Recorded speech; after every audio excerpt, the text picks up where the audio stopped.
Lionel Messi tampil spesial pada laga Argentina versus Kanada. La Pulga terlibat pada 2 gol Argentina. Dia memulai proses gol Alvarez dan membuat assist untuk gol yang dicetak Lautaro. 1 assist itu membuat Messi kini telah membuat 18 assist di Copa America. La Pulga jadi pembuat assist terbanyak dalam sejarah Copa America. Namun, itu adalah rekor lama yang diperbaiki. Rekor baru yang diukir Messi adalah pemain dengan jumlah pertandingan atau caps terbanyak sepanjang sejarah Copa America. Messi kini tercatat telah memainkan 35 laga di Copa America. Messi melewati catatan Sergio Livingstone, kiper legendaris Chili, yang sebelumnya jadi pemain dengan caps terbanyak di Copa America dengan catatan 34 penampilan.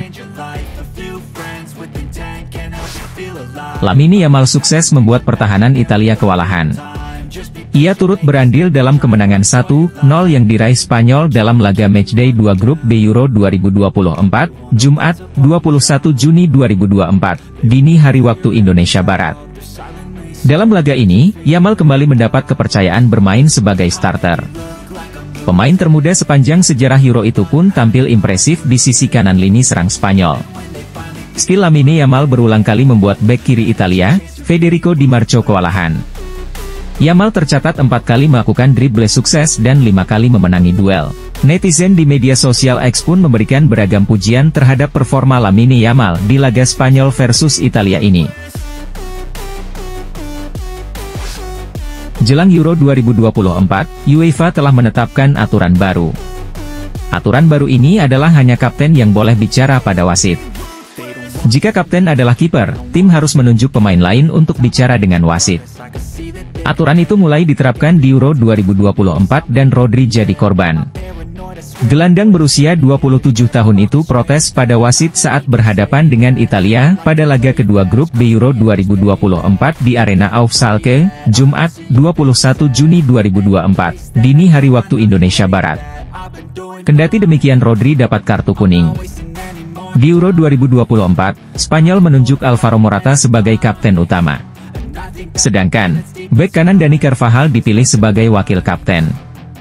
Jadi, hanya salah satu dari mereka yang boleh protes pada wasit. Alasan sederhana kekalahan timnas Italia dari timnas Spanyol di Euro 2024. Meskipun Italia kalah, Spalletti tidak sepenuhnya kecewa dengan hasil dan cara pasukannya bermain. Dia merasa Italia telah bermain cukup bagus, akan tetapi kalah pada satu aspek sederhana. Sejak awal Spanyol jauh lebih tajam dari kami, buka Spalletti. Jika Anda tidak memberi reaksi dengan kecepatan yang sama, semua akan jadi lebih rumit. Ketika Spanyol punya kemampuan mengincar Anda dengan kecepatan, ini jadi 2 kali lebih sulit. Ini adalah analisis sederhana. Mereka punya pilihan lebih cepat dari kami dalam menekan, bekerja sama, dan semua itu bermuara pada fakta bahwa kami kalah tajam dari mereka, tegas Spalletti. Sebagian fans Inggris mungkin dibuat kesal dan frustrasi dengan taktik Southgate pada 2 laga awal fase grup Euro 2024. Namun, tetap ada sisi baik yang dilihat dari kiprah Inggris. Seperti Inggris, kiprah negara lain di grup C juga belum optimal. Hal itu membuat Inggris kini berada di puncak klasemen grup C dengan raihan 4 poin. Inggris punya peluang besar lolos ke babak 16 besar. Pada matchday ketiga, Inggris melawan Slovenia, Inggris hanya butuh hasil imbang untuk lolos ke babak 16 besar. Jika menang lawan Slovenia, Inggris lolos dengan status juara grup C. Lahir di Spanyol, Williams memiliki nama lengkap Nicholas Williams Arthur. Dia saat ini berusia 21 tahun. Williams biasa bermain di posisi sayap kiri dan juga bisa dimainkan di posisi sayap kanan. Saat ini Williams memperkuat Athletic Club. Setelah menimba ilmu di Akademi Le Hoya, dia mulai bermain di tim senior pada tahun 2021. Williams pertama kali mewakili Spanyol dengan skuad U18 pada tahun 2020. Setelah itu, Williams masuk skuad U21 dan sempat tampil di Euro U21 pada 2021 lalu. Williams melakukan debutnya bersama tim senior Spanyol pada 2022. Sejak saat itu, dia telah mencatat 16 caps dengan menyumbang 2 gol. Timnas Italia menelan kekalahan ketika berjumpa Timnas Spanyol pada matchday kedua grup B Euro 2024. Kekalahan itu membuat Italia harus berjuang hingga laga ketiga untuk lolos babak 16 besar. Italia akan mendapat 6 poin jika menang lawan Kroasia. Italia dipastikan finish posisi kedua klasemen karena poin maksimal yang didapat Albania adalah 4. Namun, menang lawan Kroasia tidak akan mudah. Sebab, Luka Modric dan kolega dihadapkan pada situasi hidup dan mati. Kroasia harus menang lawan Italia untuk menjaga peluang lolos 16 besar. Imbang lawan Kroasia jadi target minimal yang harus didapat Italia. Sebab, dengan hasil imbang, Italia akan dapat 4 poin dan bisa lolos ke babak 16 besar. Tapi jika Italia kalah maka mereka tidak lolos ke babak 16 besar. Sir Jim Ratcliffe buka-bukaan alasan pertahankan Erik ten Hag sebagai manajer MU. Menurut Sir Jim Ratcliffe, akar masalah MU belakangan ini bukan berada di pelatih, melainkan di lingkungan sekitar klub yang ia sebut memang kurang baik. Orang-orang mengira bahwa semua hal yang terjadi di dalam sebuah klub itu terjadi karena faktor pelatih, mungkin hal itu masih relevan di era Sir Alex Ferguson, ujar Ratcliffe. Namun Anda bisa lihat dalam 11 tahun terakhir, banyak pelatih top menangani Manchester United, dan bahkan beberapa di antara mereka adalah pelatih terbaik di dunia. Kami memiliki 7 pelatih dan tidak ada satupun dari mereka yang bisa dikatakan sukses. Chalked Offside melaporkan bahwa MU berpotensi mendapatkan jasa Cunha, karena Wolverhampton bersedia menjual sang striker di musim panas ini. Menurut laporan tersebut, Wolverhampton bersedia menjual Cunha karena mereka lagi butuh tambahan dana.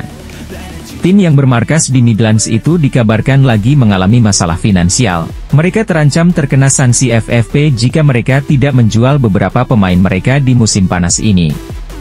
Itulah mengapa manajemen Wolves memutuskan untuk melepaskan Cunha di musim panas ini jika MU memberikan tawaran yang bagus kepada mereka.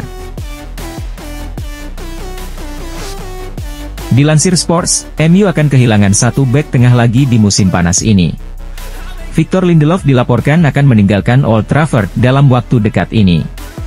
Menurut laporan tersebut, Lindelof saat ini sudah selangkah lebih dekat untuk bergabung dengan Fenerbahce. Jose Mourinho dilaporkan sangat menyukai Lindelof, ia ingin bek timnas Swedia itu menjadi bagian dari timnya. Itulah mengapa ia meminta manajemen Fenerbahce untuk mengurus transfer sang bek di bursa transfer musim panas ini. Ada rumor baru datang dari Manchester United, tim berjuluk Setan Merah itu dilaporkan berminat merekrut Conor Gallagher dari Chelsea. Dilansir AS, MU membidik Gallagher untuk menjadi pengganti Casemiro. Gelandang timnas Brasil itu dilaporkan akan pindah klub di musim panas ini, sehingga ada lubang di lini tengah Setan Merah. Tim pelatih MU menilai Gallagher punya profil yang tepat untuk menggantikan Casemiro, jadi mereka tertarik untuk merekrutnya. Spekulasi soal masa depan Adrien Rabiot menjadi salah satu hal yang cukup menyita perhatian dalam beberapa waktu terakhir. Belum adanya kesepakatan terkait kontrak baru membuat dia terus dikaitkan dengan pintu keluar Juventus. Seperti diketahui, kontrak Rabiot bersama Juve memang akan selesai pada 30 Juni 2024, itu berarti dia bisa didapat dengan status bebas transfer atau gratis. Memanfaatkan situasi, kini Football Espana melaporkan jika Rabiot juga masuk dalam rencana belanja Real Madrid. Langkah ini diambil El Real karena mereka memerlukan amunisi tambahan di lini tengah usai Toni Kroos memilih pensiun. Kylian Mbappe mengalami patah hidung setelah wajahnya berbenturan dengan bahu bek lawan Kevin Danso ketika Prancis mengalahkan Austria 1-0 di fase grup Euro 2024, Selasa 18 Juni kemarin. Mbappe sendiri tertangkap kamera sudah kembali berlatih dengan mengenakan topeng, tetapi topeng tersebut ternyata berpotensi menimbulkan masalah. The Athletic melaporkan bahwa UEFA memiliki peraturan khusus mengenai topeng wajah, dan topeng Mbappe mungkin dilarang digunakan di laga Euro 2024. Peraturan tersebut menyatakan bahwa perlengkapan medis yang dipakai di lapangan permainan harus memakai satu warna dan bebas dari identifikasi tim dan perusahaan. Real Madrid akan melepas youngster Arda Güler di bursa transfer musim panas ini. Los Blancos sudah menemukan klub yang cocok untuk bintang muda Turki tersebut. Menurut Marca, Madrid akan meminjamkan Güler ke Real Sociedad. Di mata klub asuhan Carlo Ancelotti ini, Sociedad jadi destinasi yang paling potensial bagi Güler untuk semakin mengembangkan bakatnya. Kebetulan, Sociedad sangat tertarik skuad mereka diperkuat pemain dengan potensi seperti ex-pemain Fenerbahce tersebut.